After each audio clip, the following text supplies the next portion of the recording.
Anda tahu salah seorang sahabat Nabi Shallallahu Alaihi Wasallam yang bernama Ibnu Umi Maktum? Nama beliau adalah Abdullah, dan beliau seorang sahabat yang tunanetra. Namun demikian, beliau terkenal sebagai seorang yang gigih keimanan dan keislamannya serta lurus jalan hidupnya. Oleh karena itu, setiap Nabi Muhammad Shallallahu Alaihi Wasallam memimpin ghazwah, beliau meminta Ibnu Umi Maktum menjadi wali kota di Madinah, menggantikan tugas-tugas kenegaraan beliau. Sebagai seorang tunanetra, tentu sahabat Ibnu Umi Maktum ini memiliki ketergantungan kepada bantuan orang lain dalam banyak hal, termasuk sholat jamaah di masjid. Setiap hari, setiap akan sholat, beliau selalu berangkat bersama seorang sahabat. Hal itu berlangsung lama, sampai Allah menakdirkan sahabat yang selalu menemani beliau ke masjid meninggal. Setelah sang pengantar meninggal, Ibnu Umi Maktum menemui kesulitan untuk masjid. Ditambah lagi rumah beliau juga cukup jauh dari masjid.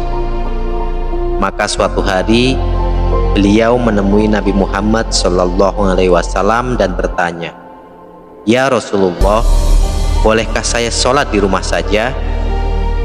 Saya seorang yang buta, sulit bagi saya untuk selalu ke masjid." Mendengar hal itu, yang mulia Nabi Muhammad bersabda, "Apakah engkau masih bisa mendengar suara adzan?" Ibnu Umi Maktum menjawab, "Sungguh saya masih sangat mendengar setiap seruan adzan yang dikumandangkan ya Rasulullah." Lalu Nabi bersabda, "Kalau begitu, datanglah untuk selalu berjamaah bersama kami." Setelah mendengar sabda Nabi Shallallahu Alaihi Wasallam, Ibnu Umi Maktum melihat ia tidak punya pilihan lain selain taat kepada Rasulullah Shallallahu Alaihi Wasallam. Esok subuh, mendengar alunan suara Bilal, Ibnu Umi Maktum segera berangkat ke masjid. Namun malang, karena tidak mampu melihat, maka ia tersandung batu dan terjatuh hingga keningnya berdarah. Saat berusaha bangkit itulah ada seorang yang menolong dan mengantarnya ke masjid. Sang penolong yang ternyata masih muda itu juga mengantar Ibnu Umi Maktum setelah selesai jamaah sampai ke rumah. Tidak hanya itu, ia juga bahkan berjanji esok, lusa, dan seterusnya untuk mengantar dan menjemput Ibnu Umi Maktum ke masjid hingga sepulang dari masjidnya. "Mengapa kau begitu baik kepadaku?" tanya sahabat yang buta ini. "Ah, tak apa, kita memang harus saling menolong antara sesama makhluk Allah," jawab sang pemuda. "Kalau begitu, tolong beritahu aku siapa namamu anak muda," minta Ibnu Umi Maktum. "Untuk apa?" tanya sang pemuda. Ibnu Umi Maktum tersenyum. "Aku akan berdoa kepada Allah agar kau selalu diberi rahmat dan lindungannya. Aku juga akan memohon kepada Rasulullah agar ia juga mendoakanmu. Sekarang katakan siapa namamu?" "Oh, tidak usah seperti itu. Tidak apa-apa. Anda tidak perlu repot-repot mendoakan dan memperdulikan saya. Nanti saat masuk waktu duhur, saya akan kembali. Sekarang saya permisi dulu," sang pemuda minta izin. "Anak muda, kalau kau bersikeras tidak memberitahu namamu, aku bersumpah demi Allah, aku juga tak mau dan tak butuh bantuanmu," ancam Ibnu Umi Maktum.